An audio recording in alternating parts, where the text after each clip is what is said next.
क्या आप भी अपने मन में गंदे विचारों से परेशान हैं? क्या कामवासना के विचारों ने आपकी शांति छीन ली है? अगर हाँ, तो आप अकेले नहीं हैं। आज हम गौतम बुद्ध की एक ऐसी कहानी सुनाने जा रहे हैं जो आपके मन को शांति और संतुलन से भर देगी। इस वीडियो को अंत तक देखें, क्योंकि इससे आपके जीवन की दिशा बदल सकती है। एक बार एक युवक गौतम बुद्ध के पास आया और बोला, हे बुद्ध, मेरे मन में इतने गंदे विचार क्यों आते हैं?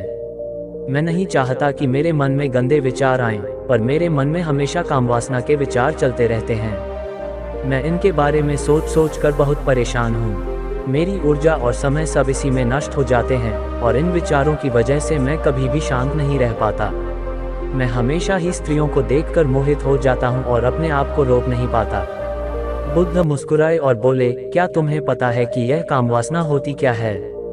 युवक ने उत्तर दिया, बुद्ध, मैं ये तो नहीं जानता कि कामवासना होती क्या है, पर हाँ, ये जो भी है, बहुत बुरी चीज़ है। फिर बुद्ध ने कहा, सबसे पहले तुम्हें ये समझना है कि प्राकृतिक रूप से जो भी चीज़ हमारे अंदर है, वह बुरी नहीं है।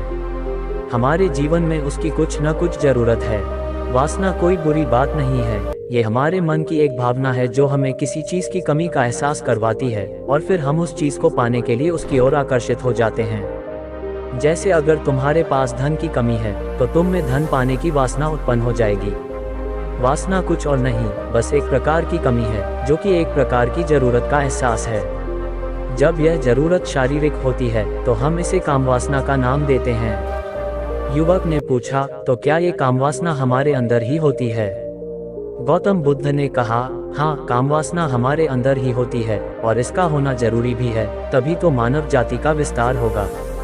युवक ने फिर पूछा, जब ये हमारे अंदर ही है और जरूरी भी है, तो लोग इसे गलत क्यों मानते हैं? बुद्ध ने उत्तर दिया, यही तो समस्या है। लोगों ने कामवासना को गलत तरीके से समझ लिया है और इसे छुपाने या दबाने की कोशिश करते हैं। कामवासना गलत नहीं है, बल्कि इसका गलत तरीके से उपयोग करना गलत है। लोग जिसे प्रेम करते हैं, उसी के लिए जीने लगते हैं और उसी के बारे में हमेशा सोचते रहते हैं। ये सब गलत है। बुद्ध ने आगे कहा, क्या तुम्हें पता है, जानवरों में भी कामवासना होती है? युवक ने उत्तर दिया, हाँ बुद्ध, जानवरों में भी कामवासना होती है, क्योंकि उन्हें भी अपने वंश को आगे ले जाना है। बुद्ध ने कहा, तो फिर हम जानवरों की कामवासना को गलत क्यों नहीं मानते?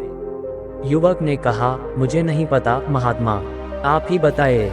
गौतम बुद्ध ने समझाया, जानवर अपनी कामवासना का उपयोग आनंद प्राप्ति के लिए नहीं करते, वे केवल संतान उत्पत्ति के लिए कामवासना का उपयोग करते हैं। जानवरों को प्रकृति ने इतनी समझ नहीं दी है कि वे कामवासना को अपने सुख का आधार बना सकें। मनुष्य अपनी समझ के बल पर प्रकृति में पाई जाने वाली प्रत्येक वस्तु का उपयोग अपने सुख के लिए करता है।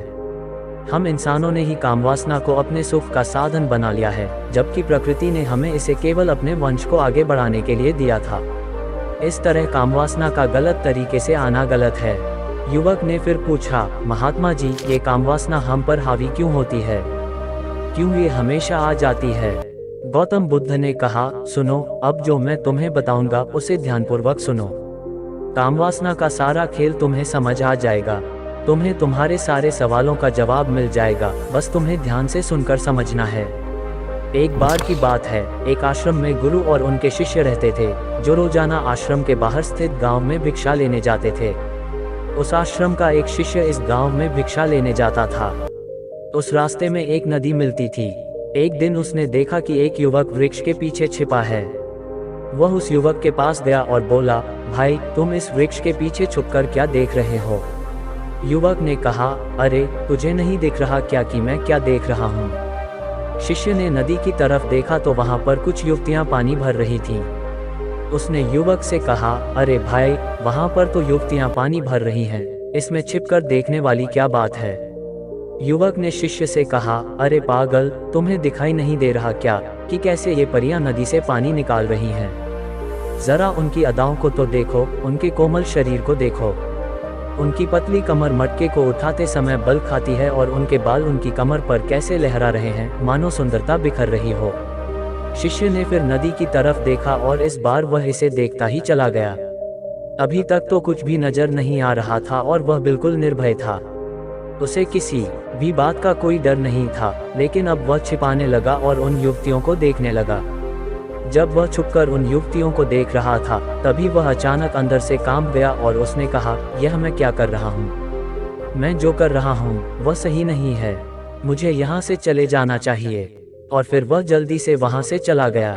वह आश्रम पहुँच गया और अपने कार्यों में लग गया, लेकिन जो अभी वह देख कर आया था वही उसकी आंखों के सामने बार बार आ रहा था। उसके मन में वही दृश्य चल रहा था। उसका मन वही सब कुछ देखने के लिए उतावला हो रहा था। उसका किसी भी काम में मन नहीं लग रहा था।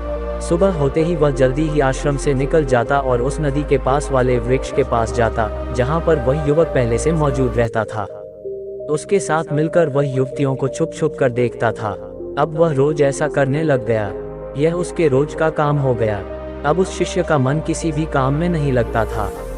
वह हमेशा ही किसी न किसी प्रकार के विचार में उलझा रहता।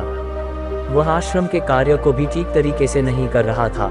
ना वह ठीक से सो पाता था, ना वह ठीक से खा पाता था। उसका मन बेचैन सा रहता था। उसका मन बार बार उन युवतियों के सौंदर्य को देखने के लिए लालायित रहता था। जब गुरु दीक्षा देते तब भी उसका मन कहीं और विचारों में खोया रहता था। गुरु ने अपने शिष्य की इन हरकतों को भांप लिया था। तब एक दिन गुरु ने शिष्य को अपने पास बुलाया और कहा, आज से मैं भी तुम्हारे साथ भिक्षा मांगने चलूंगा। तुम और मैं साथ साथ भिक्षा मांगने चलेंगे। तभी शिष्य गुरु को मना करते हुए बोला, नहीं गुरुदेव, आप परेशान क्यों हो रहे हैं? मैं अकेला ही ठीक से भिक्षा मांग सकता हूँ। गुरु ने शिष्य से कहा, ठीक है, तुम अकेले ही भिक्षा मांगने जाओ। शिष्य तुरंत वहां से भिक्षा मांगने के लिए निकल गया। उसके जाने के बाद गुरु भी आश्रम से निकल गए और शिष्य का पीछा करने लगे कि वह कहाँ जाता है, किससे मिलता है।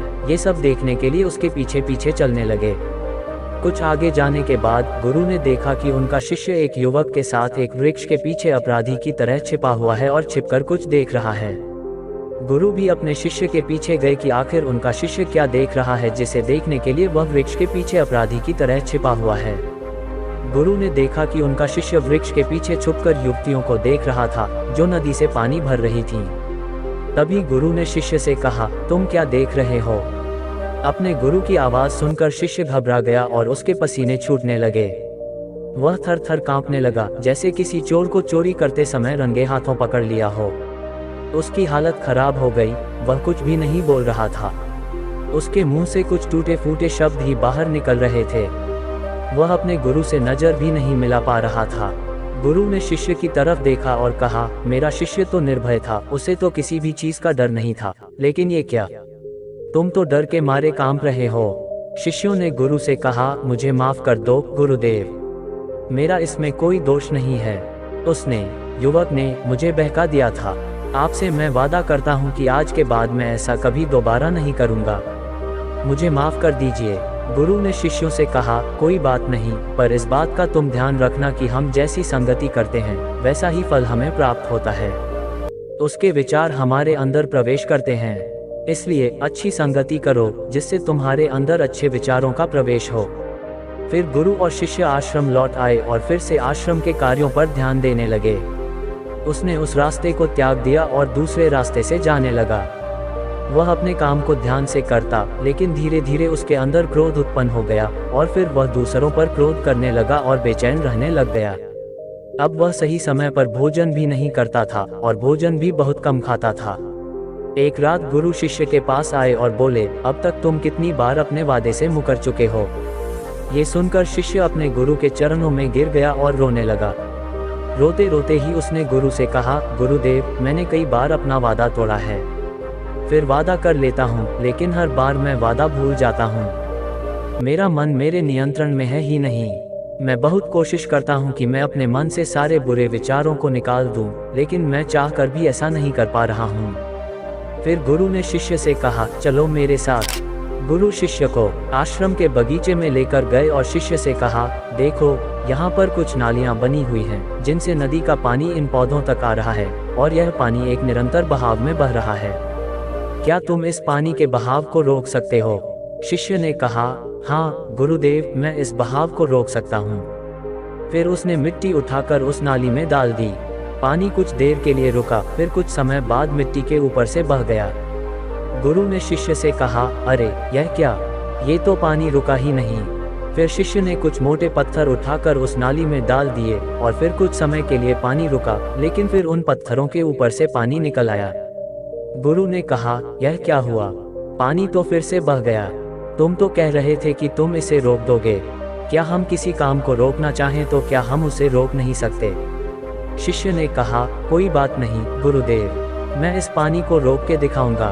वह फिर से एक भारी सा पत्थर लेकर आया और उसे नाली पर डाल दिया और पानी रुक गया। तब गुरु ने कहा, देखा, मैंने कहा था न कि पानी को मैं रोक दूंगा। मैंने पानी को रोक दिखाया। आपकी बात मैंने पूरी कर दी। गुरु मुस्कुराए और बोले, अच्छा जरा ध्यान से देखो, ये रुका क्या? वह तो पीछे की नली से बाहर आ गया और अगल बगल से बह रहा है, और ध्यान से देखो इस पत्थर के आगे भी आ गया, और यह पानी अपना रास्ता बदलकर फिर से आगे की तरफ बह जाएगा। कुछ देर बाद ऐसा ही हुआ। फिर गुरु ने शिष्य को समझाया, तुम्हारे साथ भी तो ऐसा ही हो रहा है। तुम बार बार प्रयास कर रहे हो, पर हर बार तुम्हारा प्रयास टूट रहा है, और यह हमेशा टूटता ही रहेगा। तुम कितना भी मिट्टी पत्थर रख लो, लेकिन पानी तो अपना रास्ता बना ही लेगा। ये सब देखकर शिष्य ने गुरु से कहा, गुरुदेव, क्या कोई तरीका नहीं है जिससे मैं गंदे विचारों को बाहर निकाल सकूं, और ये मेरे मन में आए ही नहीं। गुरु शिष्य को एक नदी के पास ले गए, जहां से उस बगीचे में पानी आ रहा था। गुरु ने शिष्य से कहा, यह पानी इसी नदी से जा रहा है। अगर हम यहीं से उस रास्ते को बंद कर दें, जहां से पानी बगीचे में जा रहा है, तो क्या हम पानी को रोक नहीं सकते? शिष्य ने कहा, हाँ गुरुदेव, अवश्य ऐसा हो सकता है। मैं इस पानी को यहीं से बंद कर देता हूँ, तब आगे की नाली में पानी जाएगा ही नहीं, और फिर बगीचे में पानी जाएगा ही नहीं। फिर शिष्य ने नदी से जाने वाले रास्ते को बहुत मेहनत करके पत्थर और मिट्टी डालकर बंद कर दिया, और गुरु से कहा, गुरुदेव, मैंने पानी को बंद कर दिया है, अब ये पानी बगीचे में जाएगा ही नहीं। तब गुरु ने कहा, अगर पानी बगीचे में नहीं जाएगा तो पौधों को पानी कहाँ से मिलेगा? उन पौधों को तो पानी की आवश्यकता है, और उन पौधों में कुछ पौधे तो ऐसे हैं जिनको रोज पानी की आवश्यकता है। वह तो मुरझाकर मर ही जाएंगे, उनका क्या होगा? पानी तो हमें खोलना ही होगा। शिष्य ने गुरु की बात सुनकर वापस नदी से जाने वाले पानी का रास्ता खोल दिया। तब गुरु ने शिष्य से पूछा, अगर हम इस नदी के पूरे पानी को बगीचे की तरफ कर दें तो क्या होगा? शिष्य ने जवाब दिया, गुरुदेव, वहाँ पर जितने भी पौधे हैं वे गलकर नष्ट हो जाएंगे, वहाँ पर कुछ नहीं बचेगा। गुरु मुस्कुराए और बोले, तुम इस बात को समझो कि हमें किसी भी चीज को रोकना नहीं है, बस हमें हमेशा संतुलन बनाए रखना है। कम पानी से भी पौधे नष्ट होते हैं और ज्यादा पानी से भी पौधे नष्ट होते हैं। हमारा जीवन संतुलन से ही चलता है। गुरु ने शिष्य से कहा, अगर मैं तुम्हें कहूँ कि तुम आम के बारे में मत सोचो, तो तुम्हारे मन में सबसे पहले किसका चित्र आएगा? शिष्य ने कहा, गुरुदेव, मेरे मन में तो पहला चित्र आम का ही आएगा। गुरु ने कहा, जब हम गंदे विचारों को जबरदस्ती रोकने का प्रयास करते हैं तो वे और मजबूती के साथ हमारे अंदर प्रवेश करते हैं, इसलिए हमें उन्हें कभी भी दबाने की कोशिश नहीं करनी चाहिए। फिर गुरु ने शिष्य को समझाते हुए कहा, हमारे गंदे विचार बुरे लोगों की संगति करने की वजह से भी आते हैं। कई बार क्या होता है कि कामुकता हमारे अंदर होती नहीं है, लेकिन कुछ अश्लील लोगों के साथ रहने की वजह से यह हमारे अंदर भी हो जाती है। फिर शिष्य ने कहा, गुरुदेव, आप सही कह रहे हैं, मैं अपने मार्ग से भटक गया था। फिर वह शिष्य उस रात बहुत ही चैन की नींद सोया। सुबह उसने अपने कार्यों को पूरे मन से किया और फिर भिक्षा लेने के लिए उसी रास्ते से गया जहां वह युवक आज भी वृक्ष के पीछे छुपकर उन युवतियों को देख रहा था। वह शिष्य नदी पर गया जहां वह युवतियां पानी भर रही थीं। उसने उनसे पानी मांगा। उनमें से एक ने उसे पानी पिलाया और उस सन्यासी शिष्य के चरण छुए। शिष्य ने उसे आशीर्वाद दिया, तुम्हारा कल्याण हो। उसका मन सकारात्मक ऊर्जा से भर गया। उसके चेहरे पर मुस्कान आ गई, जैसे कि उसे कुछ खोया हुआ वापस मिल गया हो। वह वापस अपने रास्ते से जाने लगा। तभी पीछे से वह युवक आ गया जो वृक्ष के पीछे छुपा हुआ था। वह शिष्य के पास आया और बोला, क्या बात है, आज तो तुमने नजदीक से दर्शन कर लिए, तुम तो मुझसे भी आगे निकले। तब शिष्य ने कहा, हम हमेशा दूसरे के दर्शन करने में ही व्यस्त रहते हैं, अपने दर्शन कर ही नहीं पाते। तुम कब तक इस वृक्ष के पीछे छुपते रहोगे? किसी को पसंद कर लो, उससे बोल दो। अगर वह भी तुम्हें पसंद करती है तो शादी कर लो, और उससे पहले तुम कुछ बन जाओ, अपने आप को पहचान लो। ऐसे अपना समय बर्बाद मत करो। फिर वह युवक रोज उससे मिलने लगा और उसने नदी पर जाना त्याग दिया। और फिर वह युवक अपने जीवन में कुछ बनने के लिए संघर्ष करने लगा। तो तुमने देखा संगति का असर क्या होता है। अपनी संगति बदलो, अपने विचार बदलो। बुद्ध ने युवक से पूछा, क्या तुम्हें तुम्हारे सारे सवालों का जवाब मिल गया? युवक ने कहा, हाँ महात्मा जी, आपका बहुत बहुत धन्यवाद। तब गौतम बुद्ध ने युवक से कहा, जब तुम्हारे मन में गंदे विचार आएं, तो खुद को दोषी मत मानो। केवल उन विचारों में संतुलन बनाने का प्रयास करो और अपने आप को पहचानो। धन्यवाद।